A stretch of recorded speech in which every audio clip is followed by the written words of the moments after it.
Los estudiantes invadirán el campestre. Ahí dice Heraldo, y si ustedes alcanzan a ver, 19 de mayo de 1970.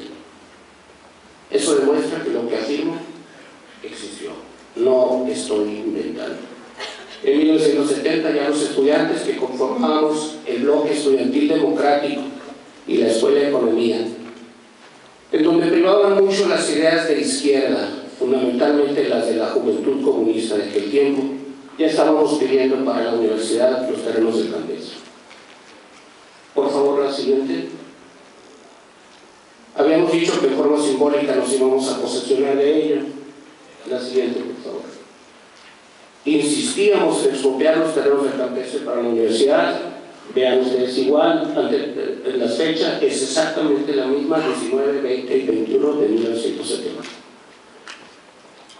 No pudimos entrar, no nos dejaron entrar, había policías, nos replegamos entonces al monumento del libro de texto y ahí se alcanza a ver en la parte central del periódico, la siguiente creo que está más cercanita, ahí está.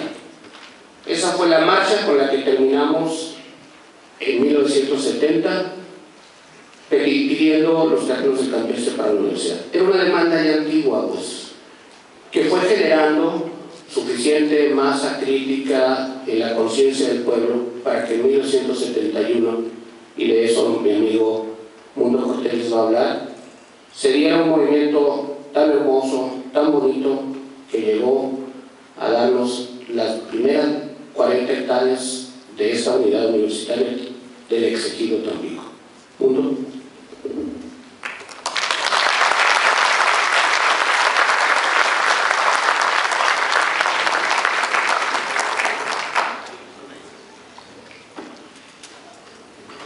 Sí, le queremos dar la bienvenida a la licenciada en Historia, Gabriela Regala, que está con nosotros, y que le pedimos que venga al estrado para que nos hable de los antecedentes políticos, sociales y económicos en el tema de la comunidad.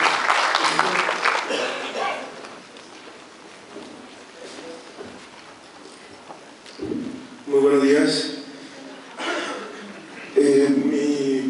Me hicieron la propuesta de que hablara de los antecedentes políticos, sociales y económicos vinculados con la toma del campestre. Puedo hacer una referencia a algunos de ellos, pero lo que más me interesa puntualizar es de la problemática de la tenencia de la tierra antecedente directo de la toma del campestre.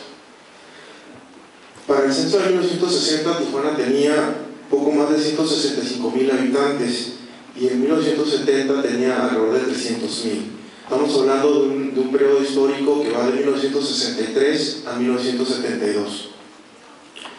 En ese entonces, la mayoría de los residentes de Tijuana eran nativos de Baja California y, en segundo término, algunos procedían del estado de Jalisco, Sinaloa, Michoacán, Sonora y Zacatecas. En cuanto a la conformación urbana, la ciudad de Tijuana tenía alrededor de 70 asentamientos humanos, entre fraccionamientos, colonias populares y muchísimos asentamientos irregulares, destacando Cartolandia, sobre el lecho del río Tijuana. En cuanto a lo político, en ese periodo del 63 al 72, Tijuana era gobernado por el Partido Revolucionario Institucional, representado por el cuarto ayuntamiento, presidido por el licenciado Ildefonso Velázquez, del 62 al 65, por el quinto ayuntamiento, por Francisco López Gutiérrez, del 65 al 68, un consejo municipal del 68 al 70. En ese entonces se anularon las elecciones y se nombró un consejo municipal encabezado por el señor Ernesto Pérez Rull, un sexto ayuntamiento por un solo año para terminar el trienio de José Manuel González Ramírez de 1970 y finalmente el profesor Marco Antonio Bolaños Cancho de 1971 al 74. En cuanto a la economía, es oportuno referir que la principal actividad de Tijuana de esa época continuaba siendo el turismo y la prestación de servicios reflejada principalmente en la avenida Revolución, pero ya se iniciaban las primeras instalaciones de la industria maquiladora en la ciudad. Ahora bien, me voy a sintetizar en este conflicto que les mencionaba de Leiza y que ya hacían referencia anteriormente.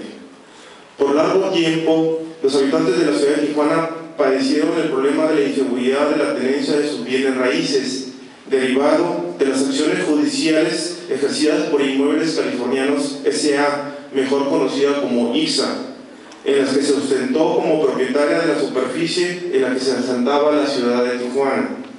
ICSA era una empresa inmobiliaria constituida en 1958 en la Ciudad de México, integrada por una serie de influyentes personajes de la capital del país, entre otros por los abogados José Ángel Ceniceros, Ángel Carvajal, Alfonso de la Mora, Eduardo Hurtado, José Arellano Castro y Salvador Quesada Ramírez, el coronel Carlos I. Serrano, todo este grupo bajo la influencia del expresidente Miguel Alemán Valdés.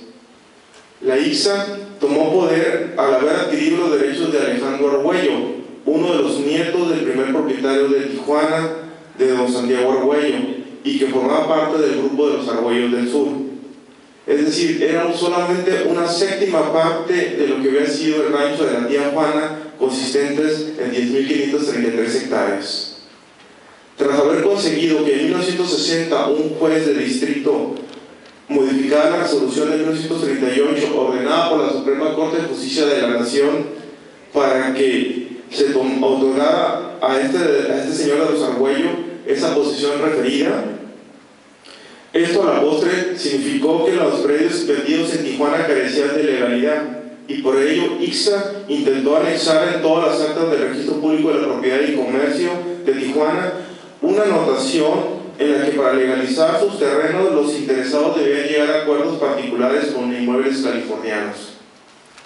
Así, ICSA pretendía que las autoridades judiciales la pusieran en posesión de los terrenos comprendidos de la ciudad de Tijuana, al ostentarse como titular de esos referidos derechos editados de la familia Argüello, que en 1829 habían recibido el título de propiedad del rancho Tijuana, que con el transcurso del tiempo surgió en ese lugar la ciudad.